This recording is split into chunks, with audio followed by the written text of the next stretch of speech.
გამარჯობა მეგობრებო. დღეს სამშაბათია 16 აპრილი და მესამეს პირდაპირ ეთერში თქვენ უყურებთ თითქმის ყოველდღე მიშამ შულდაძესთან. გუშინ სერიოზულად დაზიანდა დასავლური კულტურის ერთ-ერთი უმნიშვნელოვანესი ძეგლი. კრემლიდან 2800 კილომეტრის მოშორებით სულ სხვა შენობა დაიწყო. პარიზის ღვთისმშობლის ტაძარი.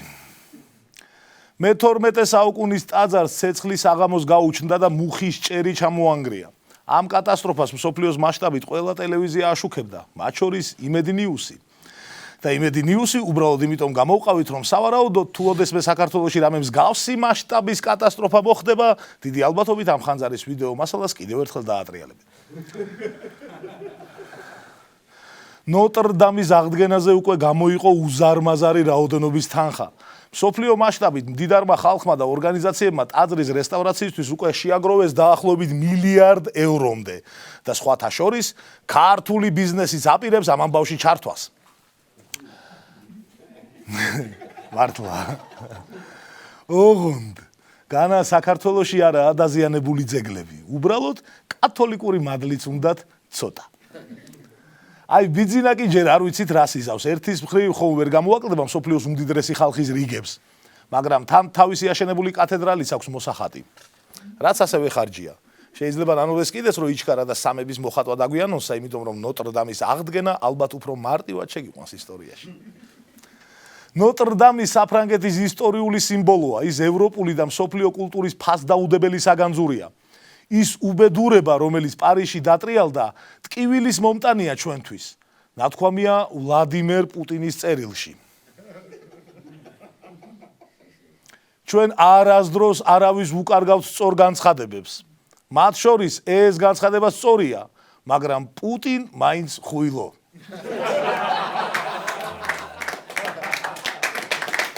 აი ეს განსხვავება რო იგრძნონ დამოკიდებულებაში ქართველმა პოლიტიკოსებმა, მათ შორის ყველაზე ოდიოზურებმაც. აი ბათუმის მერია კი შედარებით მცირე თანხებს გაცილებით მცირე ტაძრებზე ხარჯავს. როგორც აღმოჩნდა, ბათუმის მერიის მიერ სკვერების გამწვანებისთვის დახარჯული 220,000-ით სინამდვილეში ეკლესიების ეზოები გარემონტებულა. ამას ერთად ჰქონდა ეგეთი ამბავი. თბილისის სკოლის გასარემონტებელი ფულით გარემონტებული შენობა დირექტორის სახლი რომ აღმოჩნდა. და როგორც ჩანს, ბათუმაც აიტაცა ტენდენცია. ამგვარ პროგრესიას თუ მივყვებით, ალბათ შემდეგი კვირების ნიუსები იქნება. აღმოჩნდა, რომ ხაშურში დაგებული ყველა გზა ხაშურის გამგებლის სახლთან მიდის. ქუთაისის სტადიონებისთვის შეძენილი მინდვრის საფარი მერის ძმის საძოვრებია. კასპში გაყვანილი სარწყავი არხები დეპუტატის აუზის წყლის სისტემა, ხულოში გაყვანილი განათება კი გამგებლის შვილის დაბადების დღის დეკორაცია. თუმცა სულიერებაში ფულის ხარჯვის მხრივ ბათუმის მერია თბილისელ დეპუტატებს მაინც ვერ შეედრება. ბახტაძის საგალობლების ინიციატივის მერე ოცნების დეპუტატმა ალექსანდრე ერქვანიამ განაცხადა, რომ მოდი პარლამენტის ეზოში ეკლესია ავაშენოთო.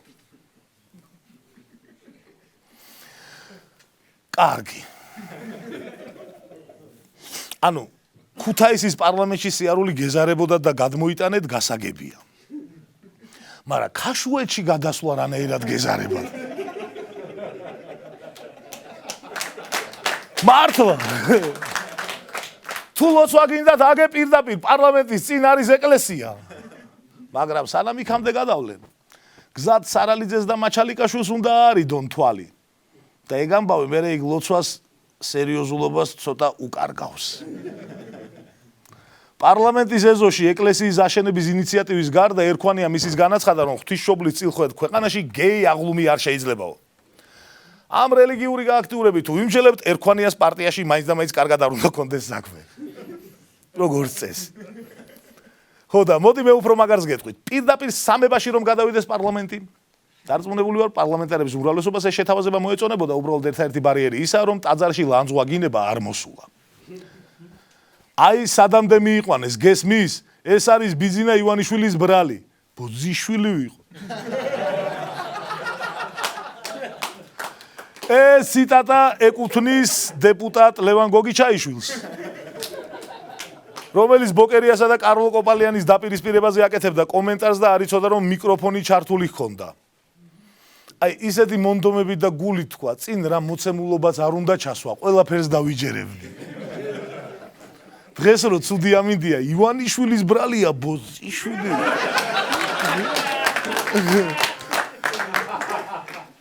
ერეკლეს რომ მეზარბაზნეები აღარ ყავდა გწანისის ომში. ივანიშვილის ბრალია.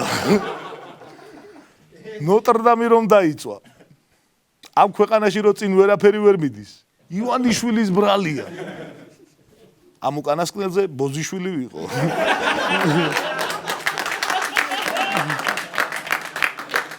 2019 წლის 19 მაისს მთაწმინდის მაჟორიტარულ ოლქში შუალედური არჩევნები 31 საარჩევნო უბანზე გაიმართება. წინა საარჩევნოდ რა მდგომარეობაა მთაწმინდაზე? ამას ყველაზე მიუკერძოებელი კორესპონდენტი გუჯა მაჭარაშვილი მოგვიყვება.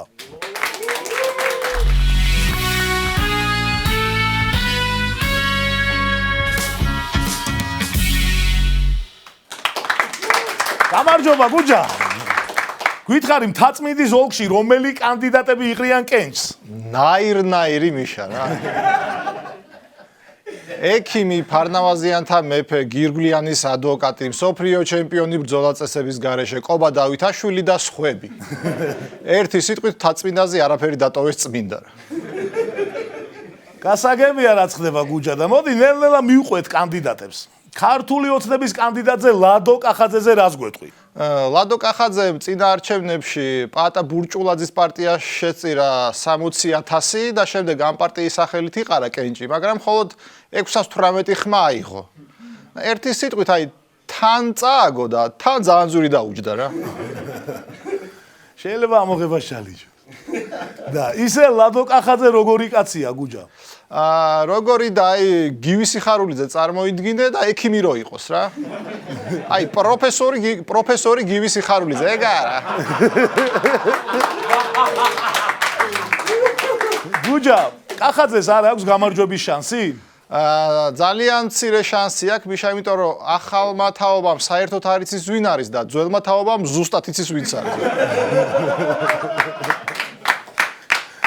და ყველაზე მეტად რომელი ოპოზიციონერი კანდიდატის უნდა ეშინოდეს ხელისუფლებას? იოსებ კობერიძის. ანუ გამარჯვების დიდი შანსი აქვს? არა, კობერიძე არის მსოფლიო ჩემპიონი ბრძოლა წესების გარეშე და რო გაუყალბონ დაერევა დაჟეჟავს.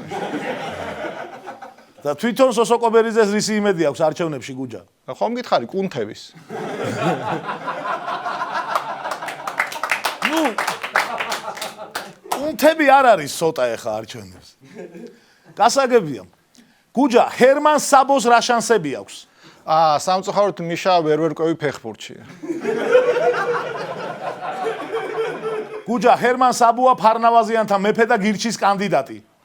მაშინ არანაირი შანსი რა.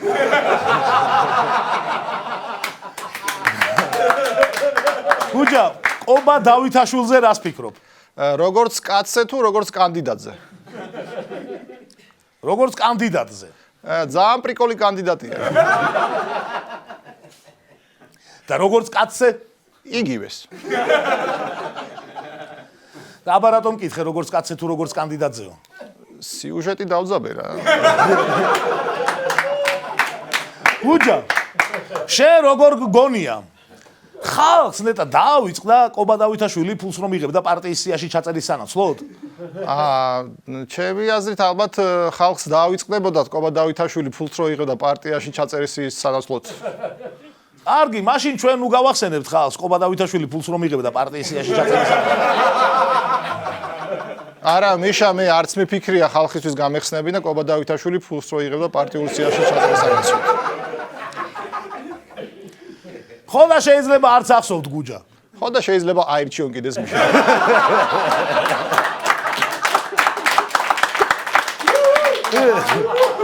გუჯა, შენ როგორ შეაფასებდი მთაწმინდის მაჟორიტარობის კანდიდატებს?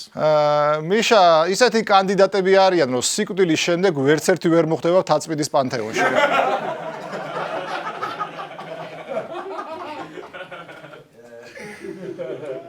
და დიდუბის არის პატარა შანსი.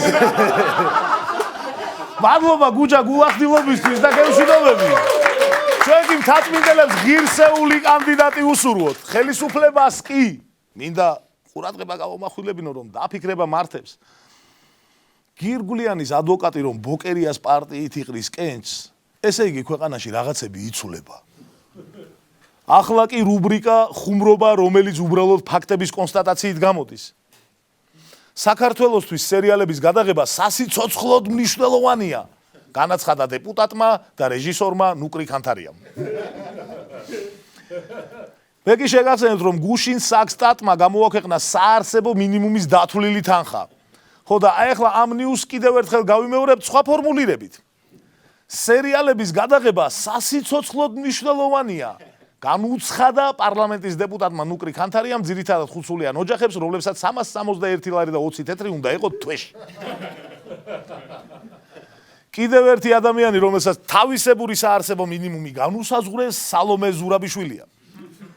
2019 წლის ბიუჯეტის კანონში საქართველოს პრეზიდენტის ადმინისტრაციის საშტატო რიცხოვნობა 60 ერთეულით განისაზღვრა, რის გამოც საჭირო გახდა ადმინისტრაციაში შტატების შემცირება და 63 თანამშრომელი გაუშვეს. ანუ რა გამოდის? სალომეს შტატები გაუნახევრეს. კარგ სასახლეში არ შეუშვეს, ბანერებზე არ დაახატეს. თქვენ ცოტა ფრთხილად სალომესთან. თორემ ერთ დღესაც გაიგებთ, რომ რუსეთთან ომი ბიძინამ დაიწყო.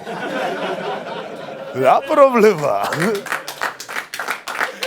თავად რუსეთში კი ახალი კვლევის თანახმად სტალინის პოპულარობამ ისტორიულ ნიშნულს მიაღწია. მოქალაქეების 70% ისტორიაში სტალინის როლს დადებითად აფასებს. ანუ გორისკენ რაც უფრო წევენ მალთუხლართებს, მით უფრო უყვართ სტალინი. შეიძლება საქართველოს საერთოდ არ აინტერესებთ უბრალოდ სტალინის სახლ-მუზეუმის მოქცევა უნდათ რუსეთის საზღვრებში. იქნებ ჩვენც გაუყვანოთ ერთი ბილიკი და შეგვეშვან. მოდით ამ საკითხს შევხედოთ რუსების გადმოსახედიდან. რა გააკეთა სტალინმა რუსეთისთვის კარგი და რა ცუდი? სტალინმა შექმნა ატომური ბომბი და დღეს რუსეთი არის ბირთვული სახელმწიფო. სტალინმა დახოცა და გადაასახლა მილიონობით ადამიანი, მათ შორის უამრავი რუსიც. ანუ გამოკითხვა გვაჩვენებს, რომ რუსეთის მოქალაქეების 70%-ს ადამიანის უფლებებსა და ატომურ ბომბს შორის არჩევანი თუ აქვს, ირჩევს ატომურ ბომბს. ხვდებით ხო რატო გვიჭირს ამ ქვეყანასთან საერთო ენის პოვნა? ჩვენ გვინდა თავისუფლება, მათ ატომური ბომბი. ჩვენ ბედნიერება, მათ ატომური ბომბი. ჩვენ გვინდა ჩვენი შვილები კარგ ქვეყანაში ცხოვრობდნენ, მათ უნდათ რომ მათ შვილებს ჰქონდეთ ატომური ბომბი.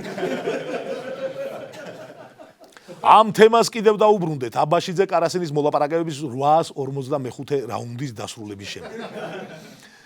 მანამდე კი დაუბრუნდეთ საქართველოს. შინაგან საქმეთა მინისტრმა გიორგი გახარიამ განაცხადა, რომ თუ რამე სამთავრობო ცვლილება იგეგმება და მე რამე მემუქრება, ამას თვალს გაუსწორებო. იცის კაცმა რა დროს არის საჭირო თვალის ჩაკვრა და რა დროს გასწორება. გახარიამ კიდევ ერთი რამ აღიარა. რამდენიმე დღის წინ საქართველოს დედაქალაქსა და რეგიონებში ბოძებზე დამონტაჟებული დამტრეული ავტომობილები გამოჩნდა. დღემდე უცნობი იყო თუ ვინ გააკეთა ეს ყველაფერი. შსს-მ გამოიძია და აღმოჩნდა, რომ შსს-ს გაკეთებული ყოფილა.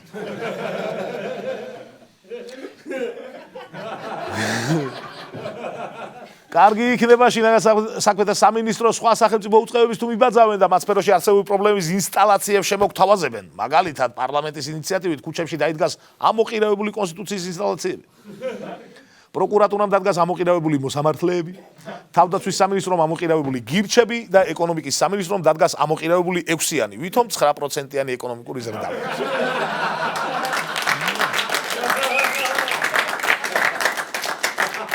თუმცა შეგახსენებთ, რომ 6-იანიც არ გვაქვს. 4.5. და ბოლოს ჩვენი მოფიქრებული კრიმინალი. როგორც წესი ამ რუბრიკას რამე კრიმინალურ მოვლენას მოვაყოლებთ ხოლმე. ხო და დღესაც ინებეთ რუსთავში ჩასარიცხი აპარატი გაიტაცეს. ამ და სხვა წინ ვწრებ ამბავთა ინსპირაციით ჩემმა სცენარისტებმა ხუმრობები მოიფიქრეს და მოდით შრომა დაუფასოთ. ჩვენი მოფიქრებული კრიმინალი, ყველა ამბავი ჩვენი მოფიქრებულია და ყველა დამთხევა შემთხვევითია. პირველი, უცნობმა პირებმა დუშეთში ხევისბერი აწვალეს.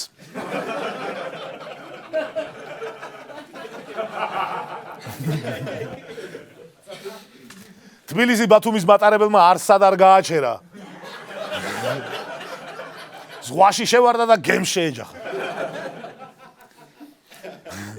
მოხუც მენახირეს პატარა ბავშვებმა ნახირი შორს გაურეკეს. ეგეთი კრიმინალია. ქარელში ბანკი პირდაპირ ეთერში გაძარცვეს. მეზობლებმა შელაპარაკების ნიადაგზე ერთმანეთს ჭები წაუბილწეს. შემდეგ შერიგდნენ და სახლები გაცვალეს.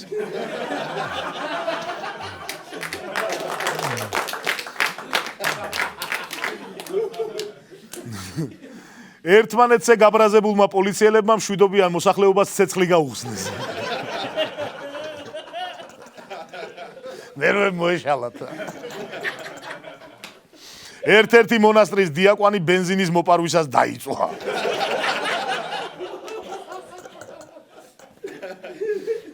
სამხედრო ბაზიდან ტანკი და უფროსი ლეიტენანტი მოიპარეს.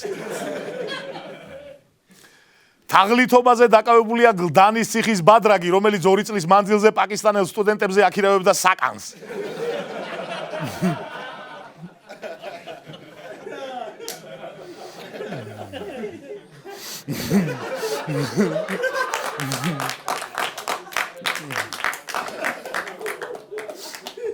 იმ საწყლებსაც რო ეგონათ რო სახლი. შემდეგი ყველა ეს აშინელებაა.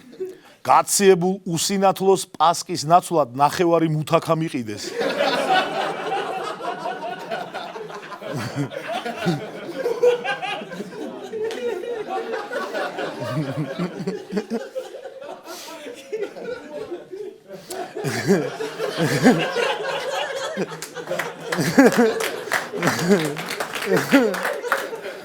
შემდეგიც ესეთია, თან ცირკი, თან უჟასი. ქართველმა მასწავლებელმა თავისი სადამრიგებლო კლასი ექსკურსიაზე უფლისიხით ნაცვლად საკუთარ ნაკვეთში წაიყვანა. და ამავე სკოლის ფიზკულტურის მასწავლებელმა ნიშნების სანაცვლოდ მე-4 კლასელ ბავშვებს როიალი აატაინა ძმაკაცის სახლში. ნიშნები დაუწერა. შემდეგი კანიბალიზმის მუხლით დაკავებული ადვოკატი ცდილობს თავისი კლიენტი ბრაკონიერობის მუხლით გამოაძვრინოს. და ბოლოს დაუდგენელმა პირებმა საქართველოს სახელით დაიბრუნეს აფხაზეთი, მაგრამ თავისთვის დაიტოვეს და აღარ გვაძლევენ. ასეთი კრიმინალია. დღეისათვის სულ ეს იყო მეგობრებო. შევხვდებით ერთმანეთს ხვალ 20 საათსა და 20 წუთზე მესამეს პირდაპირ ეთერში. დიდი მადლობა რომ გვიყურებთ და მომავალ შეხვედრამდე. თითქმის დემოკრატიული, ოდნავ თეოკრატიული, საკმაოდ პერსპექტიული და თითქმის ევროპული ქვეყნის თითქმის ყველა საინტერესო ამბავს ცხოვრების რითმის განცდის ხურვილის საღამოს. სანამ წაგიღებს სურვილი რომ რავი იქნებ დღეს ხდება ის, რისთვისაც ღირს რომ თითქმის ყოველ დილით როცა ვფიქრობ, რისთვის, ვისთვის, შენთვის თუ სხვისთვის. გახსოვდეს სამშობლო, რომელმაც დაამარცხა კორუფცია, თითქმის კრიმინალი, თითქმის სისტემას მოვაწუთებს ითვლის უყვეწლებია და წლები არა წლების მიქრე კიდევ უფრო მნიშვნელოვანი ხდება თითოეული დღე ხარჯელი სიტყვა მოკლედ ითქმის საღამოს 8-ას თითქმის ყოველ დღე